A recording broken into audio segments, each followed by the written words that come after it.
देश में दो तरह का पारा बहुत हाई है। एक मौसम का पारा 40, 42, 45 चल रहा है और एक भारत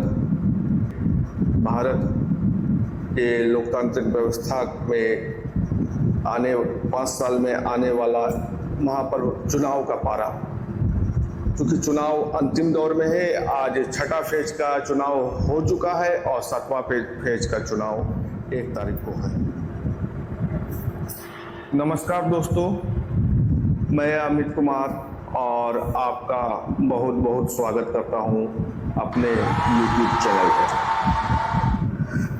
जी हाँ दोस्तों, इस गर्मी भरे माहौल में भगवान सूर्य का तो ताप झेल ही रहे और अब चुनाव का भी ताप बहुत ज़्यादा झेलना पड़ रहा है सभी लोगों को। इतना ज़्यादा उल्टा फुल्टा बयानबाजी दोनों तरफ से हो रहा है, कोई एक पक्ष इसके लिए जो है जिम्मेदार नहीं है। बात कहाँ से कहाँ चली जा रही है, पाकिस्तान, POK, अफगानिस्तान, जहां मन तहां चला जा रहा है बात। कोई बात का छोर नहीं रहा, ना कांग्रेस की ओर से ना भाजपा की ओर से। बात होना चाहिए मुद्दों पर, तो चुनाव तो हो गया है मुद्दा विहीन। वैसे भी कांग्रेस के पास कोई मुद्दा रहा नहीं। कांग्रेस के बड़े नेता राहुल गांधी सिर्फ अडानी अंबानी वाला राग बोल रहे। नमस्कार मोदी जी, थोड़ा सा घबरा गए क्या? नॉर्मली आप बंद कमरों में अदानी जी अंबानी जी की बात करते हो, पहली बार आपने पब्लिक में अदानी अंबानी बोला। 2014 का जब चुनाव हुआ था तो उस समय एक बात था, भाजपा के पक्ष में ये खिलाफ बोल रहे थे, माफ कीजिएगा, भाजपा के खिलाफ बोल रहे थे कि नरेंद्र मोदी गुजरात से आए हैं, इनको कोई अनुभव नहीं है। हाँ, चाय वाला और क्या क्या ये लोग बोले। भाजपा ने उसको लपेट के अपने पक्ष में चुनावी माहौल बना दिया। चाय पर चर्चा वगैरह जो है उनका कैंपेन चालू हुआ। 2019 में राहुल गांधी जी राफेल का राग लेकर के आए, गब्बर सिंह टैक्स, GST, नोटबंदी लेकर के आए, वहां भी फेल हो गए। अब 2024 में अडानी अंबानी का राग लेकर के चल रहे हैं पिछले 2 साल से। अब देखते हैं ये राग इनका जो है किस सुर में बदलता है और क्या जनता इस सुर और राग को पसंद करती है। खैर, जो होगा देखा जाएगा। अब 1 फेज का चुनाव बचा हुआ है, 4 तारीख को काउंटिंग है।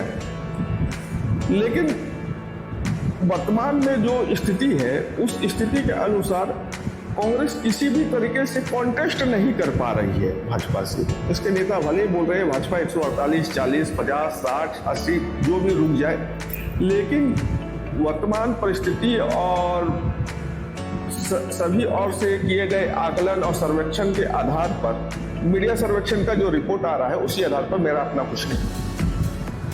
भाजपा 300 प्लस तो जा ही रही है, खुद उनका सीट 300 प्लस जा रहा है। एनडीए 360, 70 जहां तक पहुंच जाए, भाजपा अपने 303 से आगे निकलेगी। आज कुछ क्षेत्रों में कांग्रेस बहुत ज्यादा जो है अपनी आंखें बंद की हुई है, जो कि आने वाले दिन में उसके लिए और देश के लिए बहुत ज्यादा खतरा हो सकता है। उसमें से एक है बंगाल। बंगाल में जिस तरह से ममता दीदी एक तरह से बोला जाए तो आपन फैला के रखी है। आज जो भी चुनाव हुआ उस पर जिस तरह से भी TMC के लोग भाजपा के प्रत्याशी को रोकने का प्रयास कर रहे थे वो अलग, संदेश खाली का मुद्दा अलग, फिर अभी 5 लाख OBC सर्टिफिकेट को हाईकोर्ट ने रद्द किया, क्योंकि हाईकोर्ट है वो और उसको अधिकार है कि वो किसी भी सरकार के निर्णय को वो माने ना माने उस पर अपना फैसला दे सकती है। तो वो 5 लाख ओबीसी सर्टिफिकेट उसने रद्द कर दिया। लेकिन ममता दीदी का जिस तरह का बयान आया कि मैं नहीं मानती हूँ हाई कोर्ट को, बहुत चिंताजनक है। और कांग्रेस की तरफ से भी इस पर बहुत ज़्यादा चुप्पी है। दिल्ली में भी एक कांड स्वाति मालीवाल का हो चुका, उस पर भी कांग्रेस की चुप्पी। तो कांग्रेस लगातार इस तरह से चुप्पी वाला जो खेल खेल रही है, ये जनता को बहुत अच्छे से समझ में आ रहा है।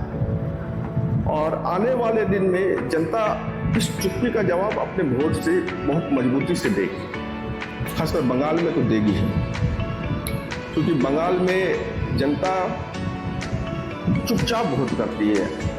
भले ही टीएमसी के लोग हल्ला करके वोटिंग करवाते हो, लेकिन वहाँ की आम जनता बहुत समझदार है। अब देखा जाए कि होता क्या है, बंगाल में भाजपा कितनी बढ़त लेती है, 18 से कहां तक आगे बढ़ती है। जैसा कि मेरा खुद का उम्मीद है भाजपा 25+ रहेगी, दिल्ली में 7 के 7 सीट जीतेगी। झारखंड में भाजपा 14 में पिछले बार 12 थी, इस बार उम्मीद है कि 12 रख सकेगी कि नहीं रख सकेगी कह नहीं सकते, लेकिन 10 तक तो कंफर्म है। मिला जुला के भाजपा 300+ पार करेगी।